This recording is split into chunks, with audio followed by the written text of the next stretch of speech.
రాత్రి ఓరు బాబోయ్, పొద్దున ఈ దరిద్ర ఫేస్ చూశాను. ఏం జరుగుద్దో ఏమిటో. ఆంజనేయ స్వామి కనబడి సుబ్రహ్మణ్యేశ్వర స్వామిని ఇచ్చారు. ఆంజనేయ స్వామి కనబడి సుబ్రహ్మణ్యేశ్వర స్వామిని ఇచ్చారు.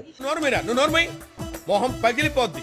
వినాయకుడు ఉన్నారు కదా నీ పక్కన, వాళ్ళ తమ్ముడిని సుబ్రహ్మణ్యేశ్వర స్వామిని పెట్టుకో, విజయాలన్నీ కలుగుతాయి అన్నారు. ఇవే తగ్గించుకుంటే మంచిది. ప్రజా సమస్యల మీద పోరాడమన్నారు. చూసారా సార్ వీడు డబుల్ యాక్షన్, పరమ దుర్మార్గుడు సార్ వీడు. ఏ సైడ్ సార్ వీడిని అంత కూడా చూడమన్నారు. ఇంకేంటంటే నేను అడిగాను, ఎంత ఎవరు చేశారు స్వామి అంటే, ఇప్పుడు సీతమ్మని అంటే నేను ఉన్నాను కదా చూసుకోవడానికి, నువ్వు మంచివాడివి, నువ్వేం చేయలేదు, అస్సలు బూతులు ఆడొద్దని అన్నారు.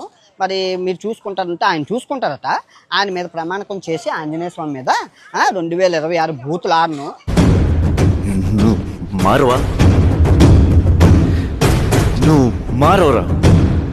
ఒకళ్ళు ఆడినా కూడా నన్ను మీరు చొప్పించుకొని కొట్టాలి.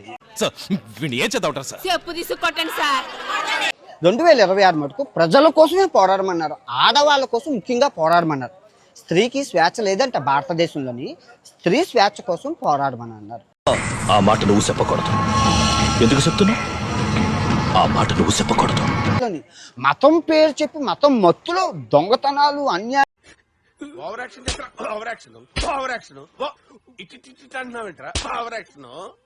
ఈ 2026 ప్రజా సమస్యల మీదే మాట్లాడమన్నారు. ఇంకేటూ వద్దన్నారు. జీవితంలో నువ్వు ఇంకా మారవా? మారను.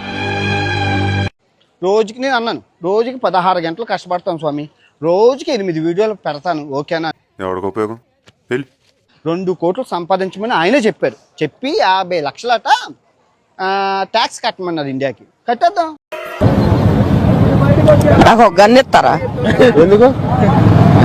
కాల్చేసి అన్నమని జైలుకి వెళ్ళిపోతా. నాకు గన్ ఇస్తారా? ఇండియాలో ఉన్న వాళ్ళు మీడియాలకి గట్ట డబ్బులు కమ్ముడిపోతారు, రాజకీయం ఉంటది, నువ్వు ఎవరికి భయపడవు, నేను ఉన్నాను కదా అని అన్నారు. మరి ఆ మాత్రం చాలు. ఆంజనేయ స్వామి అభయం ఇచ్చారంటే మామూలుగా ఉండదు. అసలు ఒక్కొక్కరిని బూతులు లేకుండా కొట్టిపారేమని అన్నారు.